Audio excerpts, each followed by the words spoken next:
Imagine buying something today and still paying for it next year. Such things as like a burger, some clothes, gas, a concert ticket, or even maybe such small things like coffee. But yet, months later, you're still paying it off. That's what credit card debt does. It lets you enjoy now, but your future has to deal with it. A lot of people don't plan to get into debt. It just slowly happens without them even knowing. Now, one purchase could be here, another purchase could be over there, and suddenly the balance is bigger than expected. Today I want to show you why credit cards often do more harm than good, how they make it easy to overspend, how debt grows fast, and how it can stress some people out. Now, at the end, I will also try to give some simple steps you can actually use in the real life to not like prevent that from happening. Now, first, I will be talking about overspending. Now, credit cards don't feel like real money. When you pay cash, you actually see the money leave your hand. With a card, you just tap or swipe and the transaction is done. It feels small in the moment. It almost feels like nothing really happened. That's what makes it dangerous. It becomes really easy to buy things you don't truly need, things that you don't think about twice on buying. Now, sometimes, like I mentioned before, it can be food, sometimes it can be clothes, or even sometimes it could be night online shopping, which I tend to do a lot often, charging it to my credit card. So I am talking about personal experience now. Now, some people might think it's only a $20 purchase, but those $20 add up fast. Now, according to the Federal Reserve, many Americans carry credit card balances from month to month instead of paying them off by the end of the month. The report showed this is a very common problem. That means a lot of people are spending money they don't actually have yet because they can't pay by the end of the month. They can't afford it. Now, we tell ourselves, I'll pay it later, or I'll pay it next week, I'll pay it at the end of the month.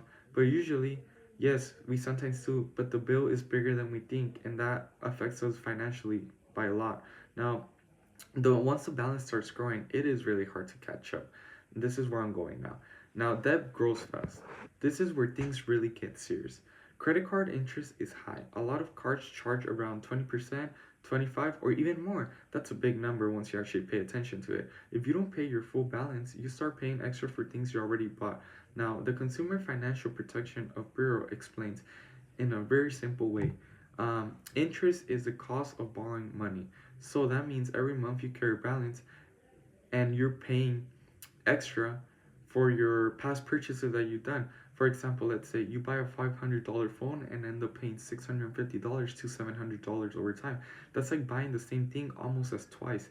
Now, minimum payments trick people as well. They look small and safe, like maybe they could be a 25 or 30, but most of that payments goes to your interest and you don't even end up paying your balance until the very end of it. Now, some people could get stuck there paying for years, um, months, well, even many years, but it's just like a stuck cycle that they get themselves into. Now, stress and money problems. Debt isn't just numbers on a screen. It affects how people feel. A lot of people stress about bills. They check their account and feel nervous once they see that. Some people sleep thinking about the money that they have to pay. Some have even avoided. I've seen it. They avoid looking at their statements because it feels overwhelming. Now, the credit bureau experience says high credit card balances can lower your credit score. And score literally matters the most. Social security and having a good credit score is what matters the most living here in the United States.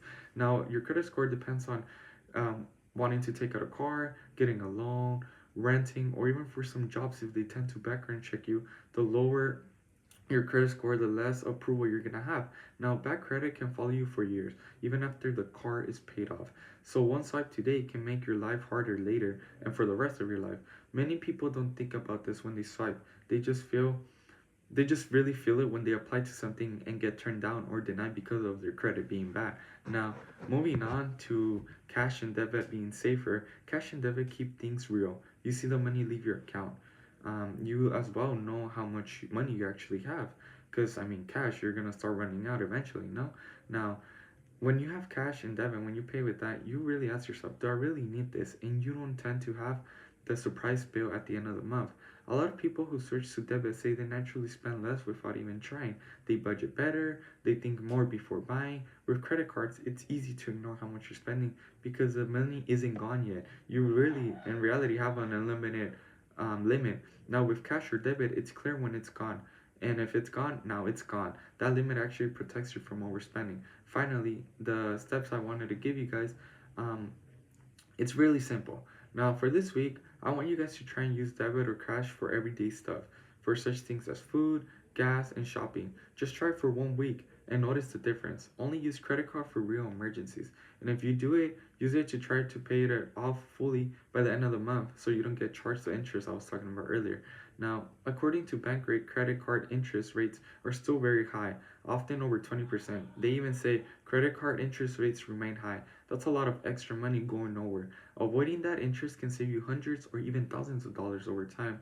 That money you could use for, I don't know, it's extra money you could really in reality use for savings, or you can travel with that money, or accomplish important goals in your life. Now, credit cards might sound convenient to some, and they are, honestly. I do use my credit card. I'm not talking really against it. But then, for some occasions, credit cards could actually affect you because of the reasonings I mentioned right now. Now, your future self will thank you for limiting yourself on using the credit card and creating debt. Thank you guys for watching, and that will be it.